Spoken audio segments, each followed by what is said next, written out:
and it's an AAPT panel session. It's sponsored by the Women in Physics and the Minorities in Physics committees, and the title of the session is Giving Voice in the Classroom. Is Ms. Han Samuels and Eric Brew's presentation. Hans Samuels, and here's Eric Brew in the blue shirt.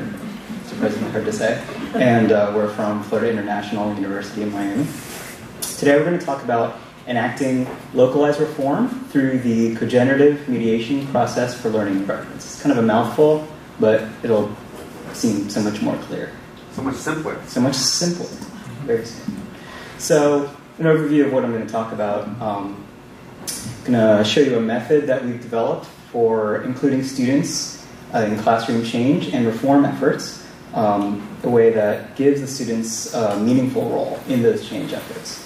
And describe the process and sort of take you through it with data that I very recently collected from an in-service high school physics teacher. And then we'll talk about the ways that the teacher has changed in terms of her practice and her awareness and some other things. So first, I want to talk about classroom culture. So that's sort of a catch-all phrase. The way I think of it, that I have found useful in my research, is sort of isolating this culture of learning. And it has kind of a straightforward definition. It's just basically what people value and preference about how to go about learning. Okay, so if you think about everything in the classroom culture, from the classroom to the seats to people, I'm really just talking about this people's values and preferences. Localized reform is something I referred to in the title. And by that I mean, there's all kinds of reform curricula, reform efforts, large scale, small scale. Most of them are based in research. But when it comes time to implement these things in a classroom, there's always some kind of negotiation that takes place between the instructor and the students themselves, and so forth. Just because some things have been tested and have been shown to be generally good for students doesn't mean that it's necessarily good for these particular students. There's always some kind of change that has to happen. So what we've developed is what's broadly called a formative intervention. So you've heard educational intervention before. So the difference between regular intervention and a formative intervention is basically, I use just the word framework. It gives you a framework that you can do something rather than being overly prescriptive about what to do and how to do it. It lets the participants sort of, I guess going back to the localized reform idea, they can sort of meld it to their situation at the time, and it can change as it goes, and so that's what we've created. So, a couple things from learning environment research. So there was this big meta-analysis that was published in 1995, and they looked at a lot of quantitative research in the learning environment field, and so mostly survey research, and they have all kinds of learning environment surveys where they ask students about their teachers, schools, their learning environment, their classrooms, other students, all kinds of things. And they've done this on elementary level through college level. And so taking all that into account, Fraser says basically to improve student outcomes, which can mean anything from class grades to test scores, SAT scores, etc., teachers actually should use their students' perceptions of actual and preferred learning environments to monitor and guide attempts to improve classrooms. Okay, so this indicates that you should actually change it to make it more like students prefer, and the way you should do it is to let these preferences sort of monitor that change. A little bit later, Ken Tobin comes into the field, and he does a lot of research with cogenerative dialogues, or cogens for short. And these are basically discussions, conversations that students and instructors have in the classroom, the goal of which is for them to work together to reach agreement on changes to improve the learning environment. And so these things kind of like resonated with me. They kind of clicked in, and I started connecting the dots in this particular way. And what I came up with was this cogenerative mediation process for learning environments, or SIMPLE. Yeah, it's kind of like a smirky little arrow. It's hard to get that loop back around. But in any case, it has 3 steps. There's a reflection that takes place, there's a cogenerative dialogue, and then a period of time where everyone works towards these goals that have been set during the cogen. And it's supposed to be cyclical, so you sort of go through this process a few times at least during the course. The first large-scale research that we've done is in the pre-service elementary setting, where I co-taught a course on science content and methods for pre-service elementary school teachers. We have 30 students, as you can see, mostly women, mostly Hispanic. Again, we're at Florida International University, which is a Hispanic serving institution, and so those demographics are common for our school. And what we did was we sort of collected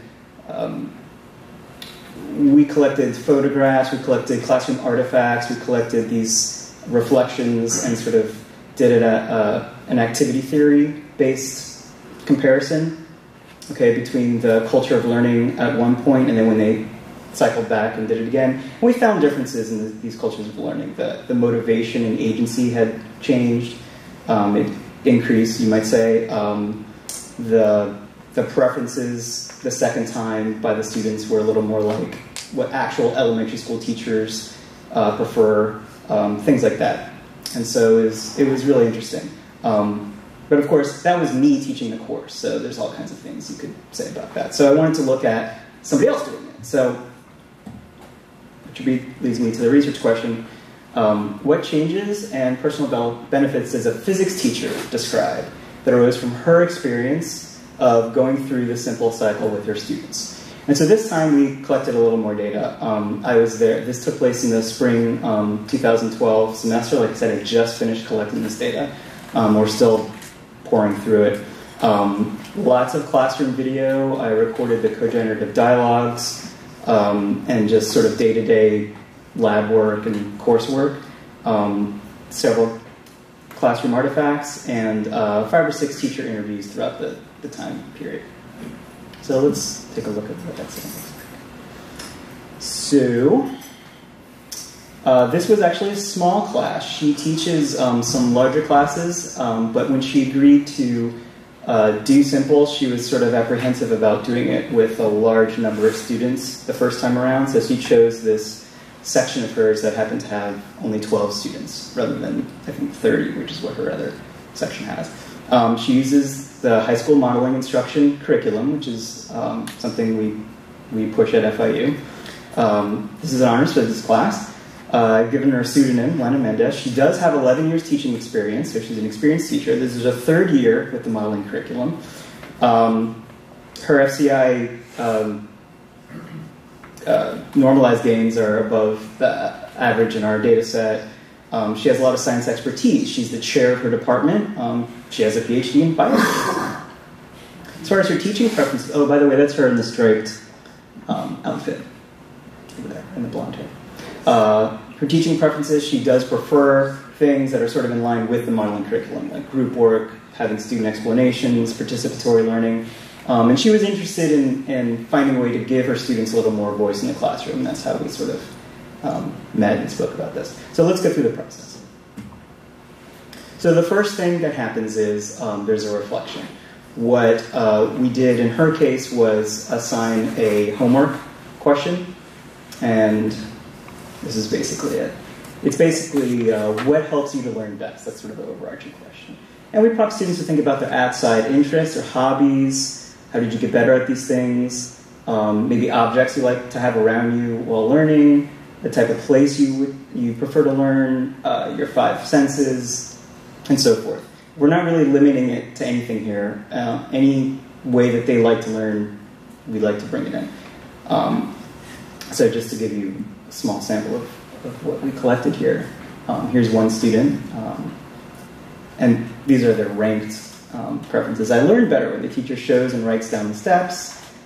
Secondly, I like when the teacher doesn't just give you the answer when you ask, instead they lead you to the answer. And 3, I like being able to work with others. So, you know, maybe they enjoy this class because it seems to align with Lena's own preferences. Here's another one. Organization in the classroom. Hands-on interaction, involvement with other students, small class, sitting in front. I like the last one, intellectual students. Here's two more, and so here's where we see some different ones. This student, their number one preference is kind of in the middle there. They like to work outside on a desk, not in a swirly chair, because they kind of sit in those black lab chairs. And so, but that's what's in the classroom. But they're saying, I really don't like to sit in this kind of chair when I learn. So that's kind of interesting. Like to work with my hands, doing it over and over again, some kind of repetition. Water, something to drink. Visual explanation. And look at number 5 in the corner there, to be praised for my work. Here's the last one we'll look at. I like to work alone. I like to learn on my own. Okay, I like to ask questions one-on-one to the teacher from fear of judgment. Okay, I actually clipped it. This was actually, she filled up the whole paper with like drawings and sort of like elaborations on all of these things. But small classroom. I like lectures rather than to participate. And I like quiet. Well, I'll tell you, Lena's classroom isn't really quiet. There's a lot going on and everybody's talking at the same time. So these are sort of representative samples of things that you see. So now we've done all this for homework. We bring these papers in to the classroom and we have a co-generative dialogue. So I'll just sort of give you the highlights of that. Here's some photos. There's Lena once again. So everyone comes into the classroom and the first step is basically to hear what everybody wrote down. And we only ask for the most important preferences because otherwise there's a very large end of these and we probably wouldn't be able to get through the time of the class. In any case, she asked one of her students to come up and kind of be the scribe. And so that's Chantel in the red ribbon there at the board. And she kind of kept track of what was said. And there are, some things were duplicated. There were some, we saw the papers before. And so, yeah, it's kind of a mix of things that were there. As you go along, because remember, the point of this is to set goals. So as you go along, you want to sort of categorize these and group these together. All right? And so after a while, they filled up the board, and they sort of narrowed it down to these 4 categories. All right, and these are where the goals develop from. And just to show you a snippet of that, here's 3 students, Chantel, Robert, and Sean. And they're talking about, let me just go back one, this sort of examples, then practice. By that they mean teachers showing examples and then sort of doing the worksheet. So they're sort of talking about this issue. She's like, well, like in math, when you may have one lesson, but there's like 5 examples on the board, she means. And like, yeah, but she, meaning Lana, she does give us worksheets, and she walks around the room, and then Chantal says, yeah, but you know what, if she did it in front of the class, I know that it could be so much better. So these conversations are going all around the room. And so these are the goals that have come out of the co-generative dialogue. I'll let you look at them for 1 second. Lana kind of divided them up between what she called learning strategies and group dynamics. Okay, some are kind of easier to see in the data, some are more difficult, some are more focused on stuff that teachers should do, some are a little more focused on things students should do, some are kind of a mix, and then she put them on the wall so that they were always posted there. So now is this sort of longer time period where we work towards these goals. So this is from one of the goals before, the showing the whiteboard steps where you present. This was a kind of a problem in the class because students would go up after worksheets or after lab data was being presented, and the groups would go up, and many times they just kind of fill up the whiteboard with all kinds of numbers and skipping steps, and many of the other students couldn't really understand how they got to the final answer or if it was even right, and there was a lot of misunderstanding going on. So previous to the cogen, this was sort of very common. Lena says, I guess maybe